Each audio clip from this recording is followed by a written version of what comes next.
آج انشاءاللہ ہم ایک واقعے کے ذریعے سچی توبہ کسے کہا جاتا ہے اس کو سمجھنے کی کوشش کریں گے۔ اللہ تعالیٰ نے قرآن حکیم میں فرمایا کہ اے نبی آپ میرے بندوں سے کہہ دیجئے کہ یا عبادی الذین اسرفوا، میرے وہ بندوں جنہوں نے اپنے آپ پر زیادتی سے کام لیا ہے، یعنی گناہ کیا ہے، لا تقنطوا من رحمت اللہ کی رحمت سے مایوس نہیں۔ گناہ کرنے کے بعد اگر اپنے آپ پر زیادتی اور ظلم کر لیا ہے تو اللہ کی رحمت سے مایوس نہیں ہونا ہے۔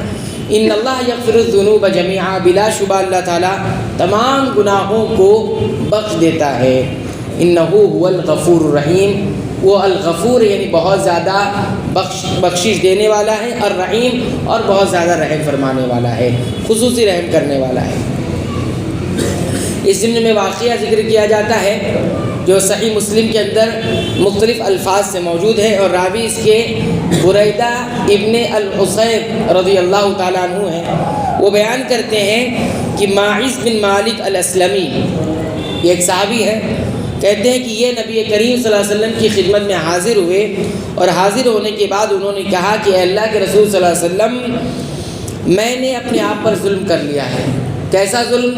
کہتے ہیں کہ میں نے زنا کر لیا ہے، مجھ سے زنا سرزد ہو گیا ہے، اور میں یہ چاہتا ہوں کہ آپ مجھے پاک کر دیں، میری پاکی کا سامان کریں، یعنی مجھ پر حد قائم کر دیں جو حد اسلام میں رکھی گئی ہے۔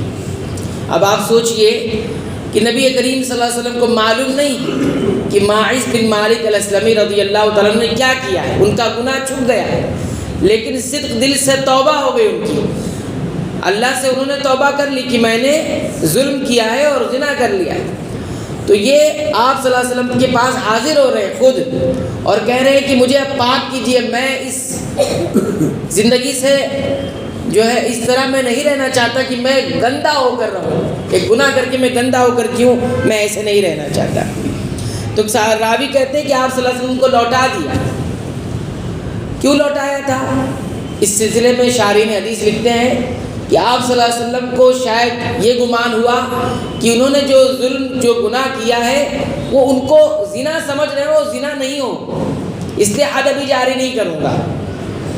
کبھی کبھی ہوتا ہے انسان چھوٹی سی چیز کو بڑا سمجھنے لگ جاتا ہے، تو اس لیے کہتے ہیں کہ لوٹا دیا پہلی مرتبہ میں۔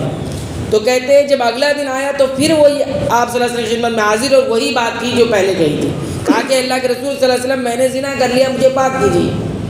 آپ صلی اللہ علیہ وسلم نے دوسری مرتبہ بھی لوٹا دیا کہ ہو سکتا ہو کہ یہ جس کو زنا سمجھے وہ زنا نہیں ہو، لوٹا دیا۔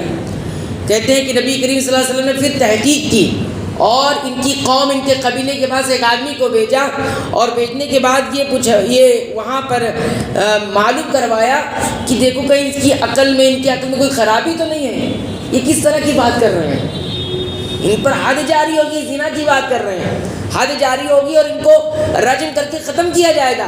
ہو سکتا ہے عقل خراب ہو گئی ہو، پاگل پن ہو گیا ہو، ان کے اندر جنونی کیفیت طاری ہو گئی ہے۔ تو پوچھا قوم سے کہ ان کے قوم والے بتائیں گے، ان کے قبیلے والے، یا پھر یہ صحیح آدمی نہ ہو، گناہ کرتے رہتے ہوں گے، تو یہ معلوم کروایا۔ تو قوم والوں کا جواب کیا آیا؟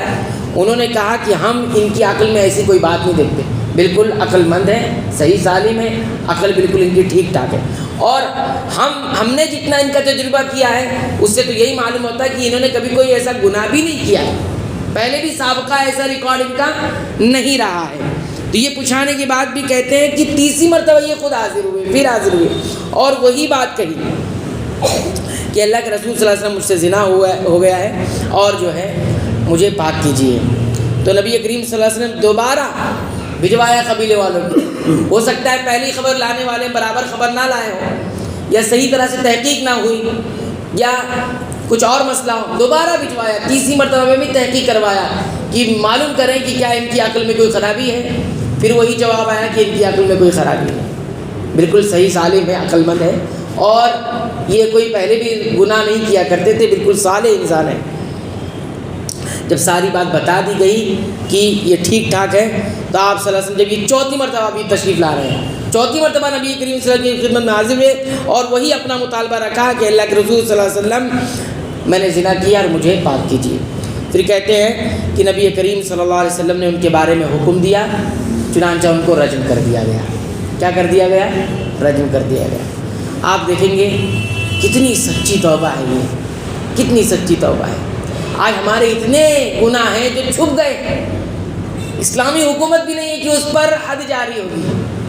ایسے کتنے گناہ ہیں، ہم نے حقوق مارے ہوں گے، اور اس طرح بھی گناہ، زنا کا بھی گناہ کسی سے سرزد ہوا ہوگا، لیکن کس کو معلوم؟ نہیں معلوم۔ یہاں نہیں معلوم تھا پھر بھی آئے، اتنا خیال اپنی پاکیزگی کا اور جرم کا احساس اتنا شدید تھا کہ اس سے بہتر ہے کہ مجھے رجم کر دیا جائے، میں اس ظلم کے ساتھ نہیں رہ سکتا۔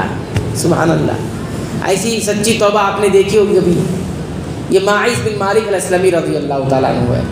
اور پھر روایتوں کے اندر یہ بھی آیا کہ جب ان کو رجم کیا جانے لگا، رجم کر جانے کے بعد، ان کے ختم ہو جانے کے بعد کیا ہوا، لوگوں میں دو رائے قائم ہو گئی تھی۔ کچھ صحابہ کرام یہ کہتے تھے کہ ماعز اپنے گناہ کی وجہ سے ہلاک ہو گیا، تباہ ہو گیا، برباد ہو گیا۔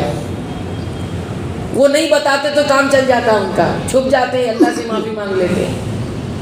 اور کچھ صحابہ کہتے تھے نہیں، ماعز نے بہت اچھی توبہ کی ہے، ماعز نے بہت اچھی توبہ کی، بہت فضیلت والی توبہ کی۔ اس طرح کی رائے ہوئی۔ نبی کریم صلی اللہ علیہ وسلم کی خدمت میں یہ بات جب پہنچی کہ لوگ اس طرح کی باتیں کر رہے ہیں، تو آپ صلی اللہ علیہ وسلم آئے اور انہوں نے پھر رفع دفع کیا، کہا کہ ماعز نے بہت سچی توبہ کی ہے، ایسی توبہ کہ ان کی توبہ کو ایک قوم پر، ایک جماعت پر اگر تقسیم کر دیا جائے تو پوری جماعت کی بخشش ہو جائے۔ بعض روایتوں میں یہ آیا کہ اگر ان کی توبہ کو صاحب و مکس، کس کو کہتے ہیں، جو بہت سارے لوگوں سے ناحق جو ہے ٹیکس لے، ناحق ٹیکس لینے والا، بغیر کسی حق کے ٹیکس لیتا ہے نا، جو بہت بڑا گناہ ہے، اگر اس پر بھی تقسیم کر دی جائے تو اللہ اس کو بھی معاف کر دیں گے۔ ایسی توبہ کی ہے، تو اسے توبہ کہا جاتا ہے۔ ہم جو توبہ کرتے کیا وہی توبہ ہے جو اس طرح کی توبہ ہے؟ دیکھو دنیاوی سزا ان کو ملی، حد جاری ہو گئی، لیکن اللہ کے رسول نے اخروی بارے میں ان کے بارے میں یہ بتایا کہ ایسی توبہ انہوں نے کی ہے کہ ایک قوم پر تقسیم کر دیا جائے تو ان کو بھی بخش دیا جائے گا۔